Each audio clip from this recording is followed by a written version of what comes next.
Ok? Olá, pessoal.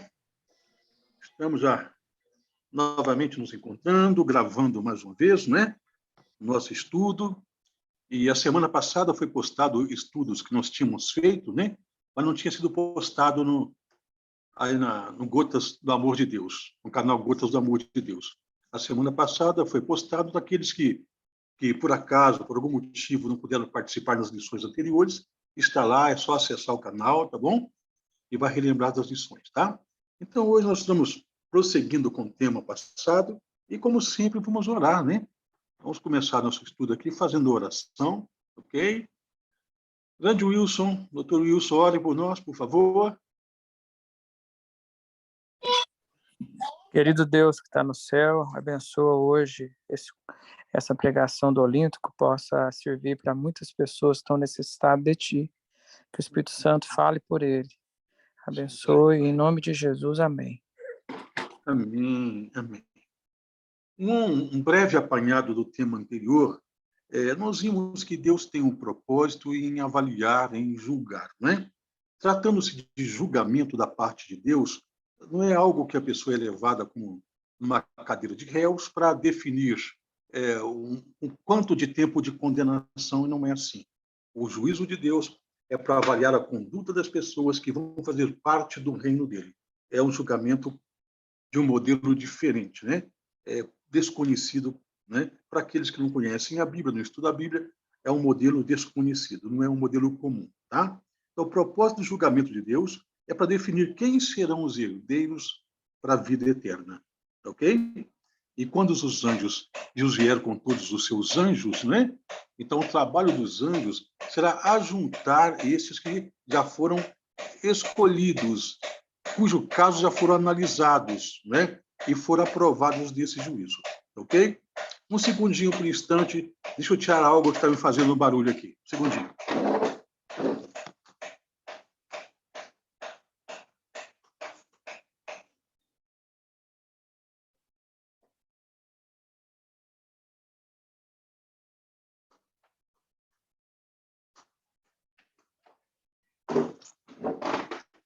Eu estava com um ruído meio irritante aqui, já foi resolvido.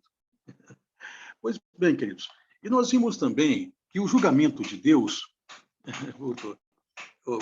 Pedro, desliga para mim. Nós vimos que o julgamento, o juízo de Deus, ele é realizado com base em registros, em arquivos encontrados nos livros dos céus. Lembram que na lição passada nós analisamos um pouquinho sobre o livro da vida? É o livro que importa que nosso nome esteja lá. É o livro da vida do Cordeiro, né? Daqueles que aceitam o sacrifício de Cristo em seu lugar, certo? Que aceitam a salvação através de Jesus. E nosso nome precisa estar neste livro. Lá também tem um livro das memórias, do qual já analisamos também, não é? Onde as pequenas obras, por mais que pareçam insignificantes aos olhos dos homens, obras feitas em Cristo Jesus para a salvação de outros, com preocupação com o bem-estar do outro, né? Com expressões de amor, de cuidados, tudo isso é anotado no livro também, no livro das memórias, está lá. E nós vimos também a respeito do livro das iniquidades, né? Os pecados, toda a maldade, todo o desvio, toda a rebeldia está anotado lá. E o nome no livro da vida, ele não é um nome efetivo, que o nome é colocado lá e a pessoa não corre um risco de ser tirado. Se a pessoa abandonar a causa, Deus é longânimo, Deus é paciencioso, o Espírito Santo continua dando assistência, mas ele respeita o livre-arbítrio. Pode acontecer que, no momento, o Espírito Santo se retire, né? Deus vai continuar cuidando da pessoa, sustentando, alimentando, porque ele cuida do bom e do mal, mas para esta pessoa fica difícil já fazer parte do grupo de herdeiros, né? E assim, se o nome também está no livro das iniquidades, os livros do pecado, da forma que o nome no livro da vida pode ser retirado, os pecados também podem ser apagados, cancelados nos céus. A partir do momento que a gente entrega a vida para Jesus, confia nele e escolhe um caminho de pureza, né? Então, são pontos que nós analisamos na semana passada, certo? E hoje estamos só recapitulando aqui. Agora, hoje nós vamos ver o seguinte, alguns pontos importantes de como vai ser julgado quem morreu sem conhecer o Evangelho. Então, foi um ponto que eu prometi que nós trataríamos hoje, certinho? Bom, todos nós chegamos com certeza a conviver com alguém de índole boa, pessoas boas de coração, pessoas até temente a Deus, mas sem nenhuma luz do Evangelho, né? Sem conhecimento nenhum, nunca frequentaram uma igreja, nunca tiveram a oportunidade de ter instrução bíblica, mas são pessoas que tinham seu temor a Deus em relação à proporção de luz que tinham, né? E essas pessoas deixaram esta vida, morreram. E como é que Deus vai julgar essas pessoas? Né? Talvez a gente tenha conhecido alguém que era bom, caridoso, pessoa de bem, e que não teve oportunidade de conhecer o Evangelho e já morreu. Como é que Deus vai avaliar cada caso? Tá? Então, eu gostaria que nós todos agora pudéssemos abrir nossas Bíblias no livro de Paulo aos Romanos, a carta aos Romanos, aí no capítulo 2, tá bom? Romanos capítulo 2. Vamos lá, 2, a partir do verso 14, 2 de 14 a 16. Romanos 2, de 14 a 16. Tá? Olha o que lemos. Quanto, pois, aos gentios, os gentios que não têm lei, olha, gentios aqui é um termo para a igreja apostólica, né? Palavra goim, ou para quem, pessoas que não faziam parte da classe dos judeus. Não era um judeu, era tratado como um gentio. Fosse ele um romano, um grego, ele era um gentio. Gentio, no contexto cristão hoje, é aquele que não faz parte da família da fé. Ainda está aí sem religião, e não definiu ainda, tá? Então, quanto a essas pessoas, diz a Bíblia que elas não têm lei, quer dizer, que está faltando ainda instrução para essas pessoas, tá? Pessoas que ainda não foram instruídas na palavra de Deus, quer dizer, não tem lei. Quando essas pessoas procedem por natureza, de conformidade com a lei, não tendo lei, servem eles de lei para si mesmos. Olha que interessante. A Bíblia está nos passando aqui a compreensão de que todas as pessoas neste mundo, independente de conhecimento religioso, todas, Deus já coloca no coração de todas as pessoas um princípio moral, um princípio ético, em que ela sabe definir o que é certo e o que é errado, mesmo sem conhecer as escrituras sagradas. É como se nós visitássemos, quem sabe, uma tribo indígena, onde o evangelho ainda não tenha chegado, e conversássemos, quem sabe, com uma pessoa dessa tribo e nós sugeríssemos que ele ateasse fogo na floresta. Obviamente que essa pessoa, mesmo não sendo instruída, ela vai entender que aquele lugar é o habitat dela. Ela tiraria o seu sustento, os seus recursos para viver. Ela não vai fazer isso. Por quê? Ela tem um princípio moral colocado no seu coração. Não é verdade? Então, nota o seguinte, tem pessoas que não têm nenhum conhecimento de Deus. Mas a palavra de Deus, prosseguindo a leitura aqui, capítulo 2 de Romanos, dá para você que está chegando agora, 2, o versículo 15, fala assim, estes mostram a norma da lei gravada no seu coração, testemunhando-lhes também a consciência e os seus pensamentos, mutuamente acusando-se ou defendendo-se. Eles sabem onde está certo, certo? Mesmo sem conhecimento, mesmo sem ter lei, sem ter instrução. E o versículo 16 fala, no dia em que Deus, por meio de Cristo Jesus, julgar os segredos dos homens, de conformidade com o meu evangelho. Então, é Jesus quem vai julgar, tá? Pessoas que não tiveram conhecimento do Evangelho, no entanto, viviam princípios morais, éticos aqui, de amor a Deus e de amor ao próximo, mesmo sem informações mais detalhadas do Evangelho. Então, esta ideia que vai salvar apenas Beltrano, Ciclano, que fazem parte de determinada igreja, determinada congregação, isso é um risco colocar essa posição. Deus não é um Deus de instituições religiosas, Deus é um Deus de um povo zeloso, de boas obras, né? Onde quer que estejam. É claro que após consciente de muitas verdades, nos posicionarmos a uma instituição, a um movimento que contraria a lei de Deus, a gente não pode afirmar, né, aqui que Deus vai tolerar uma coisa desta, porque ele não leva em conta os tempos da ignorância, conforme está lá em Atos 17, né, o versículo 30. Enquanto a pessoa está em desinformação, é claro que Deus não vai levar em conta. Vai para uma pessoa já informada, que recebe a luz do Evangelho, permanecer em um determinado caminho que a palavra de Deus não aprova, que não condiz com o propósito de Deus, está desafiando a Deus, está colocando em risco a própria salvação. Mas aqueles que não têm conhecimento do Evangelho, que vivem em ignorância ainda, mas viveram princípios de bondade relacionados em harmonia com as leis de Deus, Deus não vai desprezá-los nos juízos. Ok? Portanto, com esta colocação bíblica, nós podemos ter esperanças de encontrarmos pessoas que não tiveram conhecimento da palavra de Deus. E quem vai julgar é Deus, queridos. Deus é quem vai julgar, tá? Então, como será o julgamento de quem morreu sem conhecer o Evangelho? Jesus, ele vai julgar pelos princípios de imoralidade implantado por Deus no coração dessas pessoas. Olha, existem muitas pessoas que não conhecem o Evangelho, muitas, tá? Mas são pessoas que, por vezes, elas possuem mais amor a Deus e ao próximo do que muitas pessoas que se dizem cristãos. Ok? Agora, alguém é julgado em vida? Lembra que nós estudamos aqui que o julgamento, até nós vimos um texto de Apocalipse, lá no capítulo 20, que o juízo começa por aqueles que já morreram. Apocalipse 20, versículo 12, tá? Onde lemos: vi também os mortos, os grandes, os pequenos, postos em pé diante do trono. Então se abriram livros, ainda outro livro, o livro da vida foi aberto, e os mortos foram julgados segundo as suas obras, conforme o que se achava escrito nos livros. Dentro desse texto, encontramos uma referência a quem é julgado primeiro, os mortos. Então, enquanto a pessoa está viva, há esperança, certo? O Espírito Santo vai trabalhando com uma pessoa. Agora, após a morte da pessoa, não tem mais o que fazer.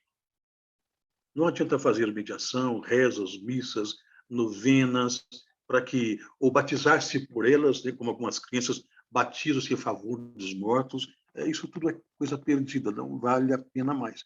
Depois, morreu, já entra o julgamento. Mas existe um momento em que as pessoas, estando em vidas, elas podem ser julgadas. Tá? Talvez eu esteja fazendo aqui ainda uma sequência da lição passada, tá? Mas, ao lermos Apocalipse 3 e 3 e 3 de Apocalipse, a gente não sabe que hora que o nome da gente pode passar em avaliação. Começa pelo caso dos vivos, dos mortos, lembra? Pelo caso dos mortos. Mas aqui em Apocalipse 3 e 3, nós lemos: lembra-te, pois, do que tens recebido e ouvido. Guarda-o e arrepende-te.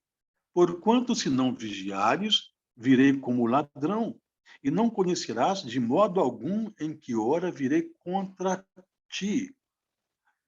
Esse vir como ladrão, algumas passagens da Bíblia, refere-se à ocasião da volta de Jesus para aqueles que estão despreparados. Mas esse texto não está focando isto. Esse texto está focando uma posição de Deus e o indivíduo.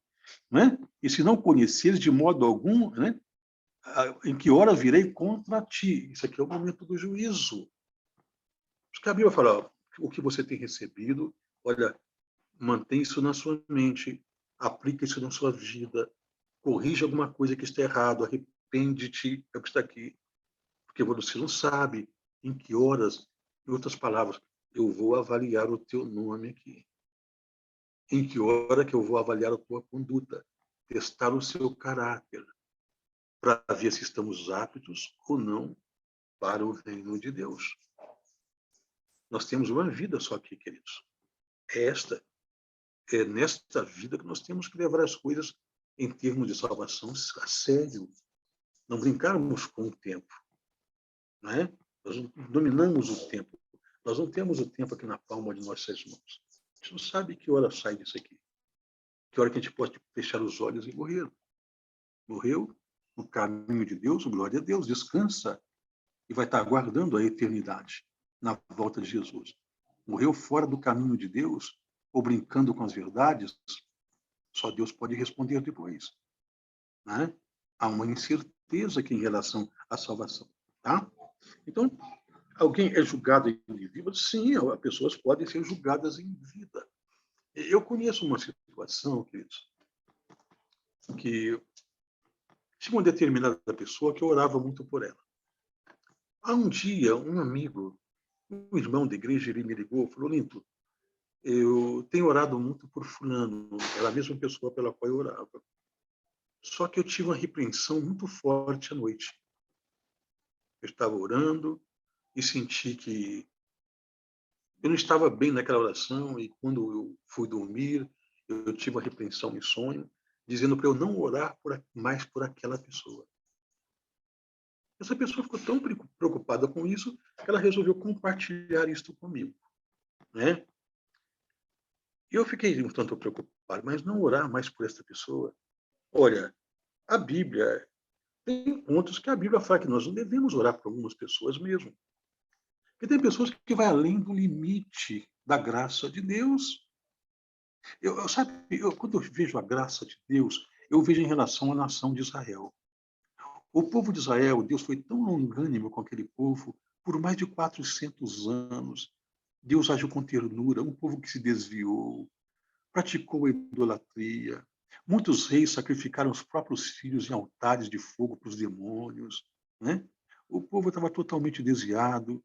Deus sempre disciplinando moralmente, colocando aquele povo sob o domínio de outras nações para discipliná-los, para eles voltarem à fé original, mas o povo duro, o povo duro. E Deus foi tolerante com eles.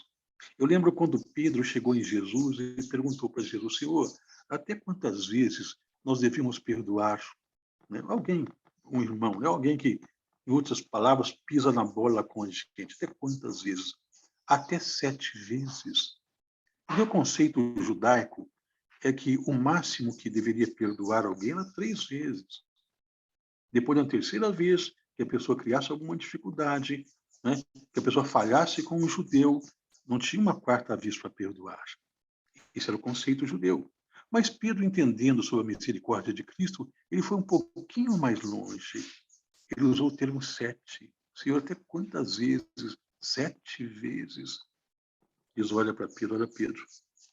Não te digo que somente 7, mas até 70 vezes 7. Que é isso? 490? Isso quer dizer que nós temos que perdoar as pessoas 490 anos? Não, não é isso que Jesus quis dizer. 490 anos era o tempo que Deus já estava tolerando a nação de Israel.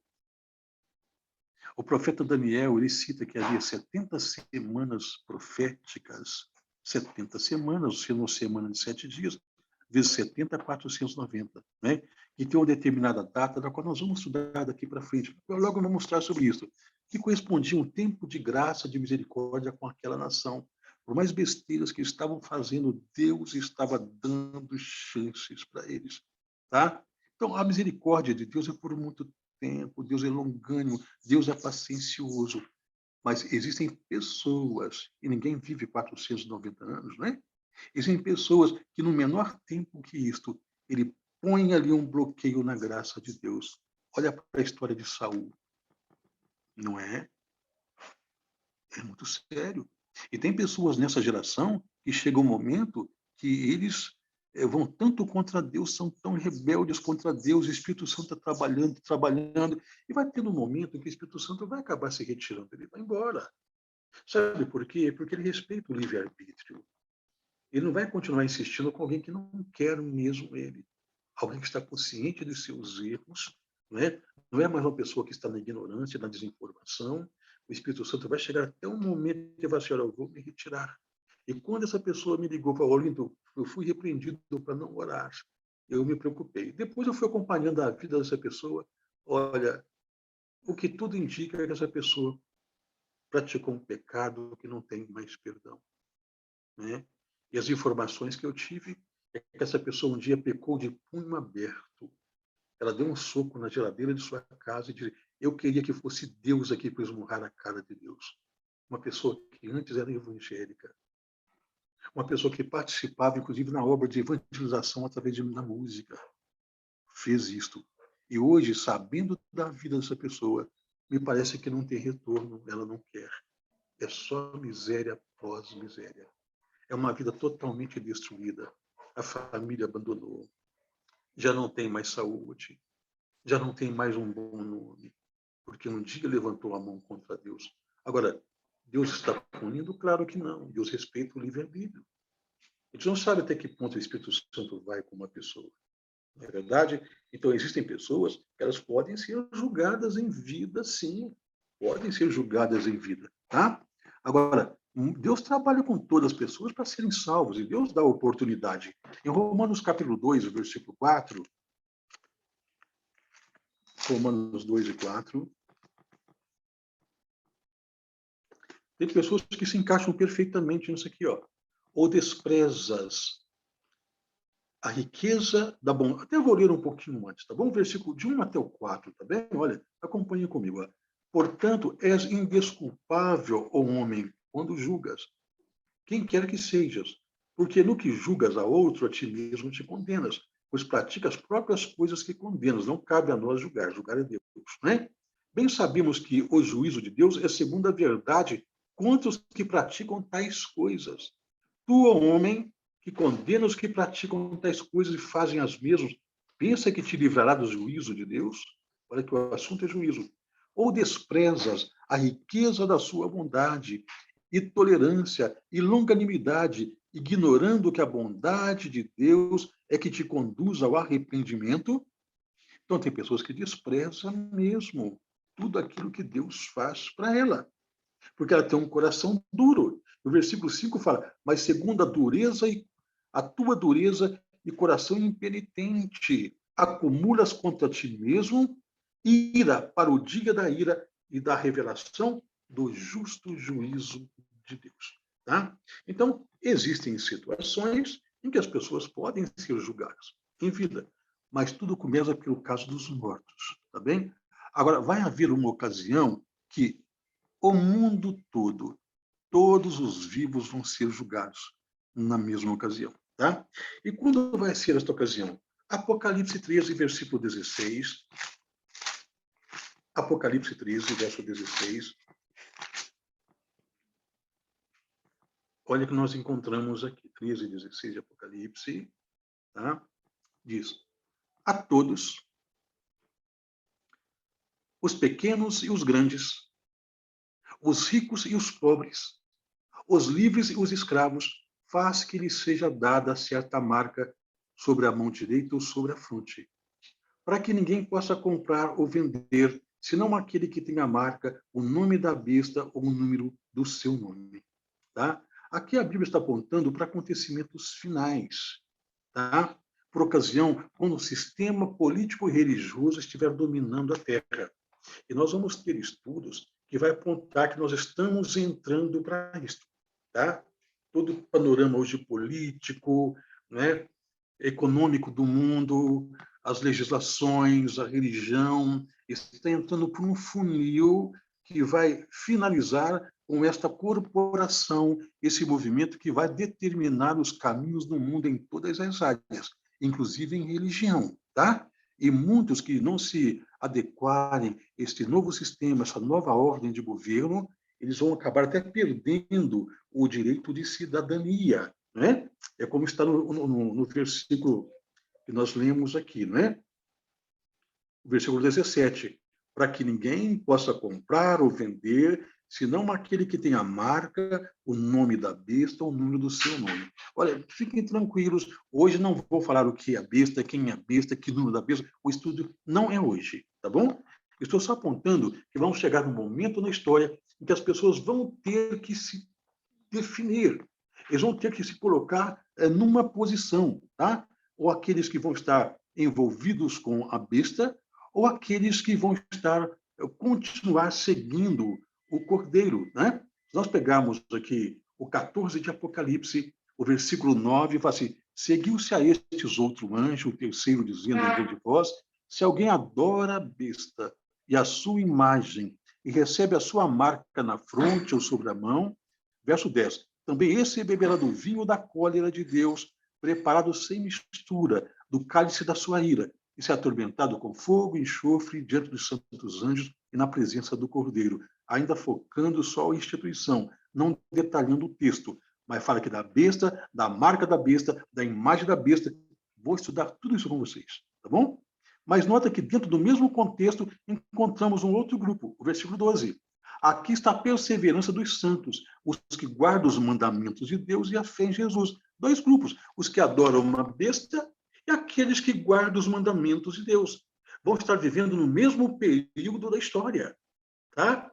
O que vai agora definir ou distinguir quem é a obediência aos mandamentos de Deus. Então, a partir deste momento, tá, as pessoas vão ser colocadas a tomar uma decisão. Ou eu estou com Deus, de acordo com os mandamentos dele, ou eu apoio o sistema que me parece favorável, mas que contraria Deus, né? Então, tem pessoas que vão apoiar o sistema de um novo governo político e religioso. Então, a partir deste momento, é que todos os vivos vão ser julgados. Por enquanto, está acontecendo o juízo dos mortos. Alguns casos estão passando de pessoas que estão aí vivas, né? Porém, que estão desafiando a Deus. Pessoas que Deus fala assim, não more por ele. Está acontecendo. Agora, aqueles que escolherem servir a besta, eles vão receber o seu julgamento em vida. E para eles já está preparada uma execução por justiça, né? Mas o Apocalipse 14 e 12, nós vimos que vai ter essas duas classes aqui, e cada um vai receber a sua recompensa conforme a escolha que fez. Ok? Então, hoje o nosso estudo, como ele é uma segunda parte, tá? Eu poderia até terminá-lo agora, mas vamos remir um pouquinho o tempo, nós vamos avançar um pouquinho mais, porque tem assuntos que precisam ser compreendidos também. Com que critério Deus vai julgar uma pessoa que é ímpia? Bom, a primeira coisa, a palavra ímpio, nós temos que entender que ímpio não é a pessoa má. Não classifica somente pessoas más. Quando vem a nossa mente, fulano é ímpio. O que te lembra? É um assassino, é uma pessoa cruel, é uma pessoa violenta. Não. A palavra ímpio ela tem um outro sentido. Ela é um antônimo de pio, de piedade. Tá? A palavra piedade está relacionada a amor, a respeito às coisas religiosas, a devoção. Tá? Então, são pessoas que têm um relacionamento com Deus. Uma pessoa pia ou piedosa é quem tem um relacionamento com Deus. E o que é uma pessoa ímpia? É quem não quer ter relacionamento com Deus. Então, existem muitas pessoas que são pessoas honestas, bons chefes de família, cumpridores dos deveres sociais, pagam suas contas, pagam seus impostos, têm até um destaque na sociedade, mas não querem um relacionamento com Deus. Então, essas pessoas também entram nesta classificação de impiedade. Quem não quer ter um relacionamento com Deus, tá? Então, como vai ser julgado essas pessoas que não querem ter um relacionamento com Deus, inclusive os violentos também, os cruéis, né, os maldosos. Então, tudo isso. Como é que vai ser o julgamento dessas pessoas? Com que critério Deus vai julgar essas pessoas? Queridos, uma coisa que nós precisamos entender é o seguinte: o julgamento de Deus não é para condenar. De tudo que nós vamos estudar hoje, vocês podem até esquecer de tudo. Mas não esqueçam disso que eu estou falando. O julgamento de Deus não é para condenar ninguém. É para tirar a pessoa do estado de condenação. Todos nós já nascemos condenados. Por isso adoecemos, envelhecemos, e ninguém escapa da morte. Isso é estado de condenação, o estado de mortalidade que Deus quer nos tirar dele. Então, esta seleção de Deus, chamada de juízo, é para ver quem é que ele vai tirar desse estado de mortais e dar a imortalidade num reino em que ele governa. Um reino de justiça, de paz, né? Onde vai ser tudo uma bênção mesmo. Tá? Então, o julgamento de Deus é para tirar a pessoa do estado de condenação. Então, pensando assim, vendo assim, como a Bíblia orienta, é com que critério Deus vai julgar os ímpios? Vamos ver? Evangelho de João, capítulo 3, dos versos 17 a 19. João 3, 17 a 19.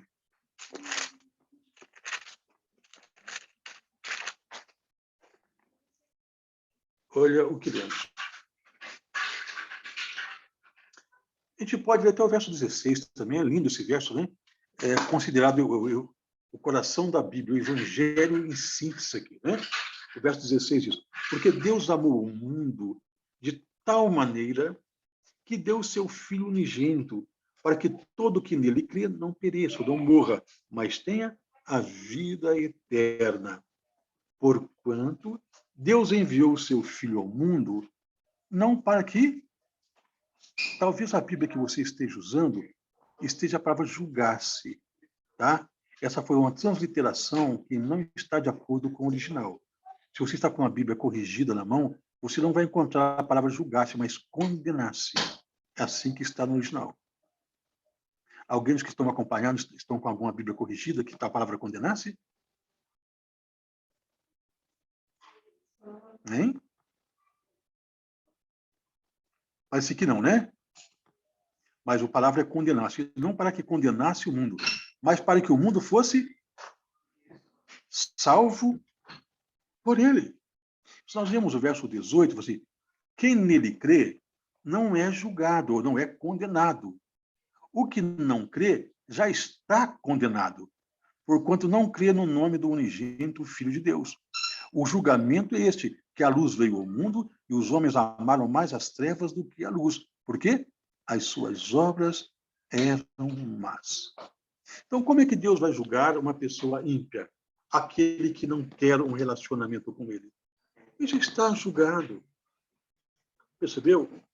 O julgamento, na realidade, ele é feito daqueles que têm a oportunidade de conhecer a Jesus, que tomam posição ao lado de Cristo. Agora, aqueles que, de alguma forma, foram informados, mas não querem, não creem, por mais que seja convincente os nossos esforços de evangelizar, por mais que seja tem o poder de transformar, de converter, que é o Espírito Santo que acompanha essa palavra, uma pessoa endurece, ela não quer e continua não querendo, por mais que o Espírito Santo insista, não querendo, ela está se colocando numa condição de ímpio.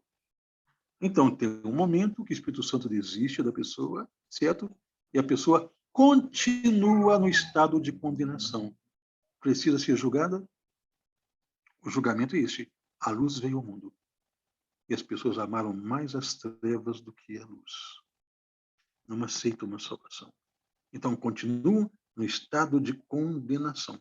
A condenação é, como dizem, já é um estado natural do ser humano. Todos já nascem condenados, tá? E Jesus veio para livrar o ser humano desse estado de condenação. Ele não veio para condenar. Enquanto a pessoa se mantiver em um estado de condenação sem aceitar a Cristo, ela não pode ser julgada. Deus não julga alguém que está na ignorância. Primeiro, ele dá a oportunidade da pessoa conhecer para depois julgar. Tá? Mas, se você tiver em casa uma Bíblia Almeida corrigida, consulte aí o Evangelho de João, capítulo 3, dos versos 17 a 19. Você não vai encontrar a palavra julgar-se, mas condenar-se. Tá certo? E agora, vamos identificar o caráter de uma pessoa ímpia? Eu até li uma parte hoje, aqui em Romanos 2, vamos ler do verso 5 a 8. Romanos 2, de 5 a 8.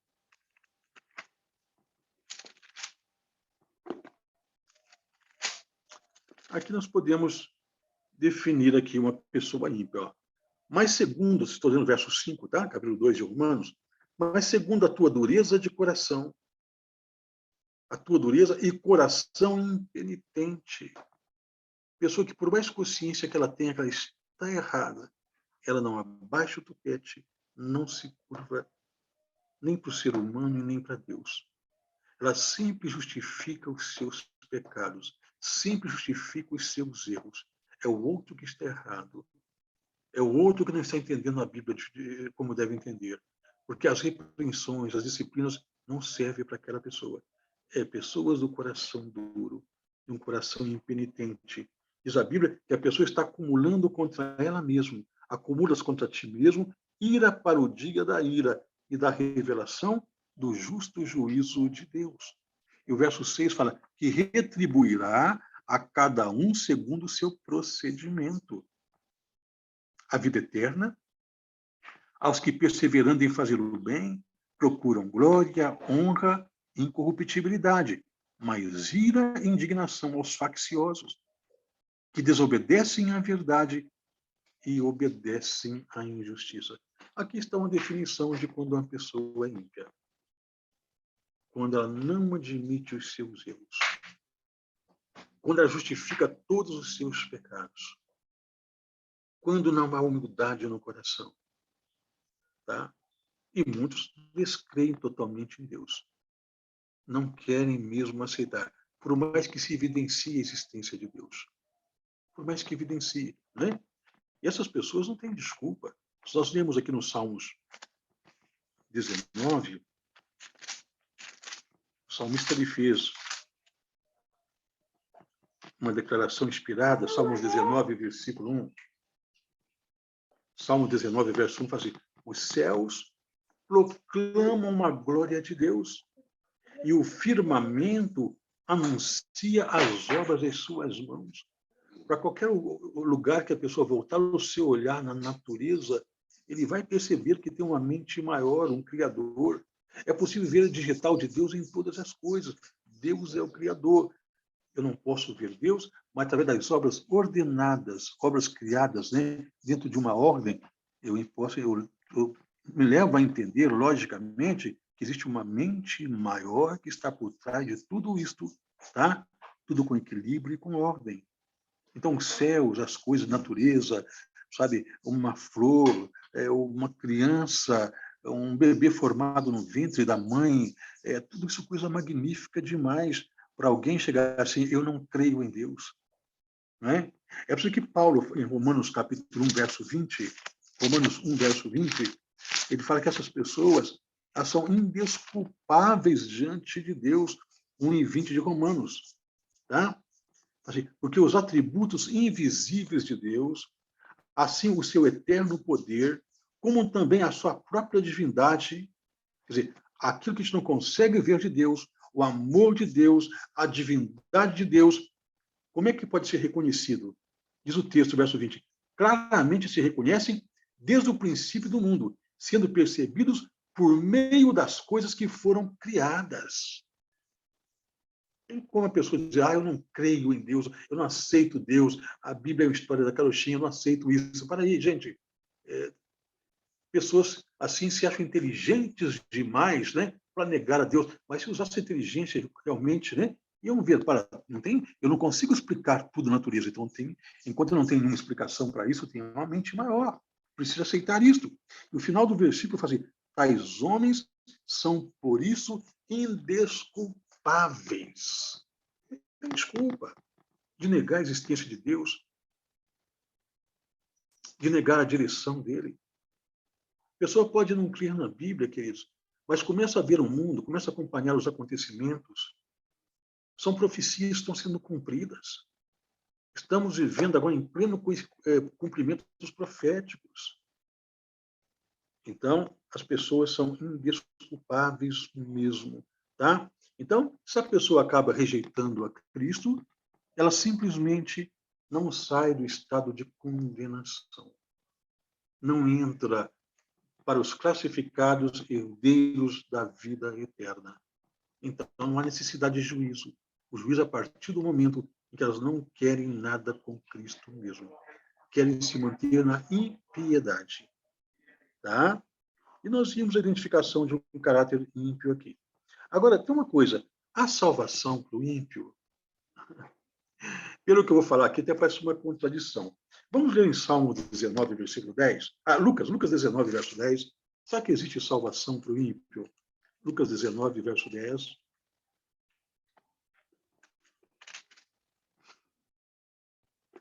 Porque o Filho do Homem, o que ele veio fazer?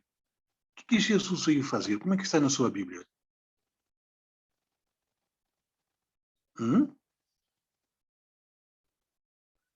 Porque o Filho do Homem veio buscar e salvar o perdido. Então, Jesus veio para salvar todas as pessoas. Em Romanos 4, verso 5, né? A gente pode ler também, Romanos 4, versículo 5, Diz: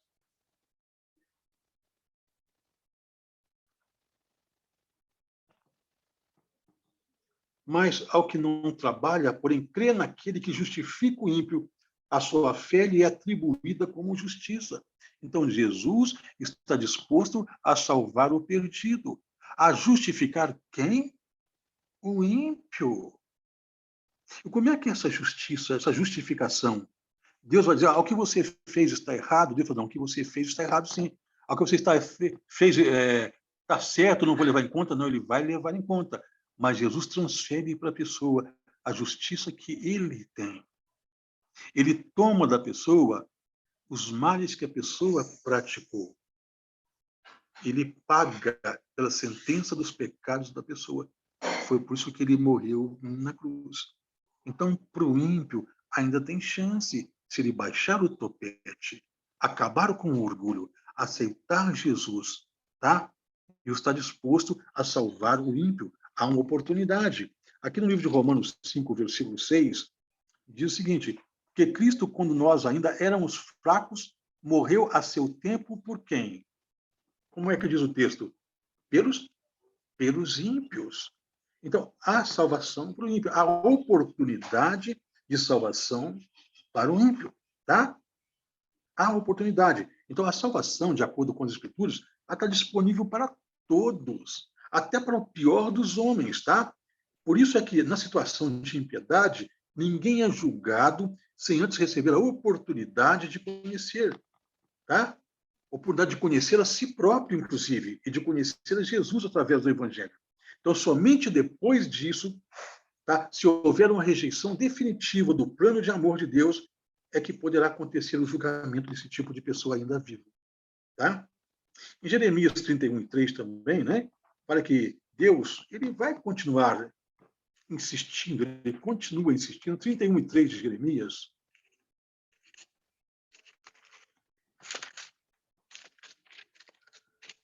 31:3, tá? Onde a Bíblia fala assim: de longe se me deixou ver o Senhor, dizendo, com amor eterno eu te amei. Por isso, com benignidade eu te atraí. Viu como é que Deus nos atrai a Ele? Com um amor benigno, não um amor bom. Benignidade é além do que é bom. É o bem com afeto, com carinho, com cuidados. A pessoa ímpia, se ela parar para pensar num momento na vida dela, né, refletir os livramentos, soluções de problemas que pareciam que não tinha jeito, mesmo não servindo a Deus, ela vai parar, vai lembrar que alguma coisa contribuiu para que a vida dela, né, tivesse soluções até aquele momento. Isso é um amor benigno de Deus atraindo a pessoa, para que no momento em que a pessoa cair em consciência, ela faça assim, não, eu não posso ser tão duro de coração. De fato, um poder maior tem cuidado de mim, tem cuidado da minha família, me proveu o livramento, tem me provido sustento, percebeu? Então, esse amor benigno é que atrai e que leva as pessoas a Deus. Tá? Mas enquanto tal pessoa, o ímpio, enquanto não desprezar a luz, mesmo ainda não decidindo aceitar, tá? O Espírito Santo vai continuar insistindo com essa pessoa. Talvez você pense o seguinte, mas eu tenho falado tanto do Evangelho com alguém por tanto tempo, a pessoa não cede, mas para pensar um pouquinho. Você tem falado, essa pessoa tem feito alguma resistência? Essa pessoa já disse para você, não me fale mais que eu não quero saber. Ela não fez isso, mas continua ouvindo, continua te respeitando, não afastou de você, pode estar certo. O Espírito Santo está trabalhando ali.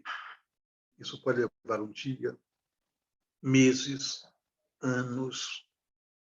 Mas enquanto a pessoa não decidir assim, eu não quero, não me fale mais, é sinal que o Espírito Santo ele está trabalhando, vai estar insistindo, e ainda há oportunidade para essa pessoa que está longe de Deus, né? Que está no quadro de ser ímpia, ainda há oportunidade. Ok? Agora vamos para a parte final do estudo de hoje. Em 1 Pedro 4, verso 17 e 18, 1 Pedro 4, 17 e 18, como eu disse que o julgamento de Deus é para avaliação de caráter, né? É para avaliar o caráter de quem se candidata para ir para o céu, né? É por isso que o juízo ele começa com quem? 1 Pedro 4, 17 e 18. Olha o que lemos aqui. Porque a ocasião de começar o juízo pela casa de Deus é chegada. Quem é a casa de Deus? Aqueles que já têm um conhecimento. Aqueles mesmo que até já compõem uma igreja, são membros de uma instituição religiosa, de uma igreja que tem a sua Bíblia. O juízo começa por quem já está informado, por quem já conhece. Deus não julga ainda quem está na ignorância. Por mais maldade que as pessoas estejam fazendo, Deus ainda não a julga. Até que a luz chegue nessa pessoa, ela tem, então, o poder de decidir se aceita ou se rejeita. Tá? Mas o juízo começa por aqueles que já conhecem, porque a ocasião de começar o juízo pela casa de Deus é chegada. Ora, se primeiro vem por nós, qual será o fim daqueles que não obedecem ao evangelho de Deus? Olha o verso 18. Se é com dificuldade que o justo é salvo, onde vai comparecer o ímpio? Sim, o pecador. Perceberam? Então, acho que o julgamento divino é para avaliar o caráter de quem se candidata para o reino do céu. É por isso que o juízo começa com o nome de quem abandonou a impiedade e que estão em pleno desenvolvimento de caráter para morar no reino dos céus. Tá bom? Interessante que existem pessoas mortas espirituais. E Deus não julga mortos espirituais. Primeiro ele chama a vida espiritual, ou a consciência do mundo espiritual, para depois julgar. Em 1 João 3, verso 14, 1 João 3, de 14, Pedro, vem cá, por favor. Põe esse cachorrinho para fora, fecha a porta para mim. 1 João 3, de 14.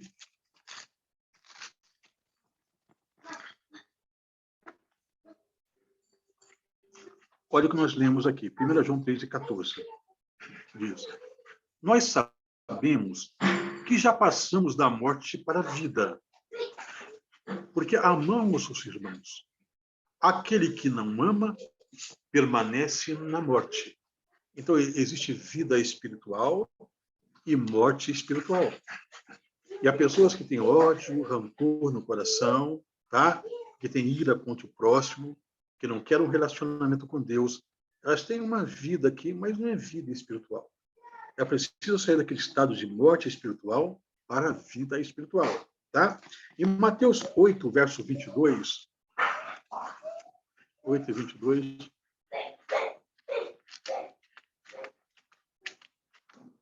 Mateus 8, verso 22, nós lemos o seguinte: Replicou-lhes, porém, Jesus: Segue-me e deixa aos mortos o sepultar os seus próprios mortos. Foi quando o jovem aproximou de Jesus, né?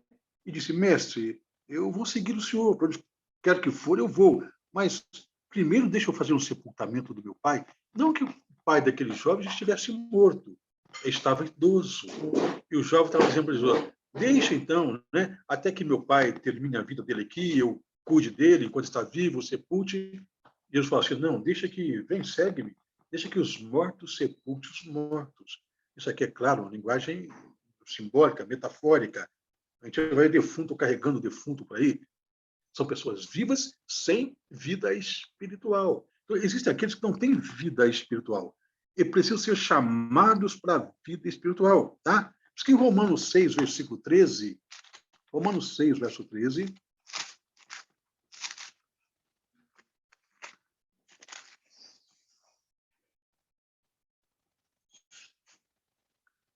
diz a Bíblia, quando é que uma pessoa está morta espiritualmente? Olha, nem ofereçais cada um os membros do seu corpo ao pecado, como instrumentos de iniquidade, mas oferecei-vos a Deus como ressurreto dentre os mortos, e os vossos membros a Deus como instrumentos de justiça. Então, quem tem a vida na prática do pecado, está morto. E quem entrega a vida a Cristo está saindo de uma vida espiritual, de uma condição morta espiritual para uma vida espiritual, de morte para vida, tá? Então, a permanência nesse estado de condenação, tá? Então, aqueles que descreem do Evangelho, de Jesus, dispensam o Evangelho, eles continuam mortos espiritualmente, tá? Agora, é claro que vai ter um momento em que Deus vai ter que chamar essas pessoas a um momento de vida espiritual. Isso chama despertar, o despertar da fé. E todos vão passar por isso. O momento em que o Espírito Santo vão chacoalhá-los, vão balançá-los. Eles vão ter uma percepção que vão ter que ter um acerto com Deus. Muitos passam por este momento, e é só um momento. Endurece o coração, rejeitam, e depois não sentem mais nada. Outros continuam sendo imbuídos pelo Espírito Santo, movidos e continuam na busca do crescimento, do abandono do pecado, né? Procurando uma vida de luz. Né? Então, nota que os efeitos acabam sendo diferentes, mas quem escolhe isso é o ser humano. O trabalho que o Espírito Santo faz com um, ele faz com o outro. Deus não tem acepção, não faz acepção de pessoas. Este vai para o meu reino, este não vai. Esse eu vou dar mais oportunidades, mais chances, e esse menos oportunidade. Deus não trabalha assim.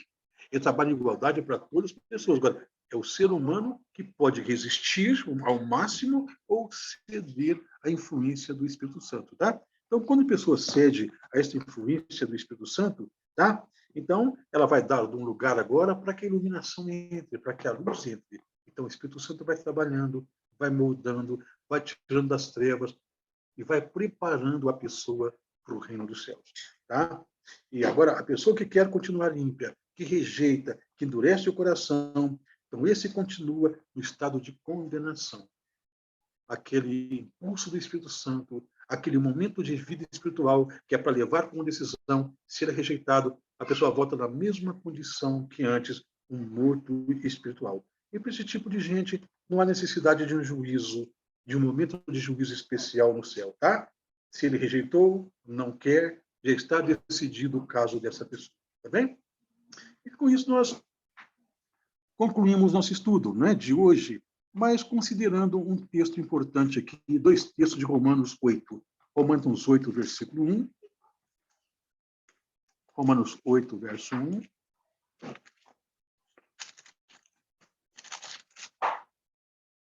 Pois agora, pois, já nenhuma condenação há para quem? Para os que estão em Cristo Jesus.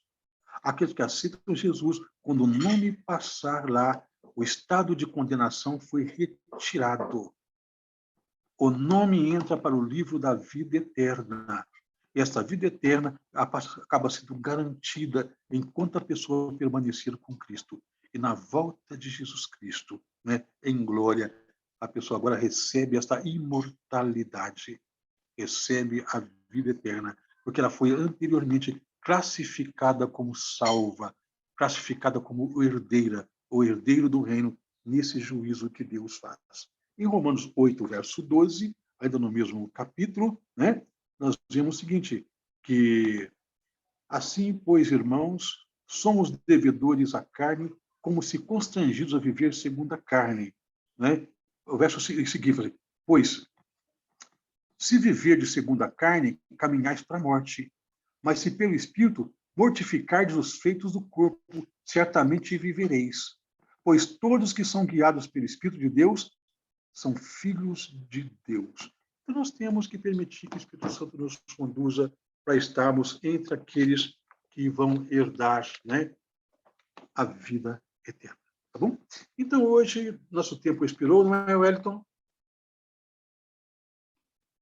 Wellington? Ok. Nosso tempo expirou hoje, tá? E agora, semana que vem, nós vamos vir analisar o seguinte: o que dizer de salvação de crianças cujos pais procedem impiamente? Uma família que os pais não querem nada com Deus, faz tudo loucura, só besteira, e tem crianças naquele lar. Será que Deus vai condenar essas crianças pela atitude dos pais? Como é que Deus julga essas crianças? Tá? Como é que Deus julga pessoas com problemas mentais, uma deficiência mental? Como é que Deus julga essas pessoas? Então, esses são assuntos, né, que nós vamos tratar no próximo encontro. Aí depois, sim, nós vamos sair deste bloco e entrar quais são os parâmetros desse julgamento. Entender que todo tribunal, todo juízo, existem regras, existem normas, existem leis, né? Através a vida de todas as pessoas são ali comparadas e analisadas. Então, quando termina a semana que vem, a gente termina esse primeiro bloco e vamos ver como é que Deus faz esse juízo, quais são as regras e leis que ele usa, ok? Vamos encerrar orando, Wellington?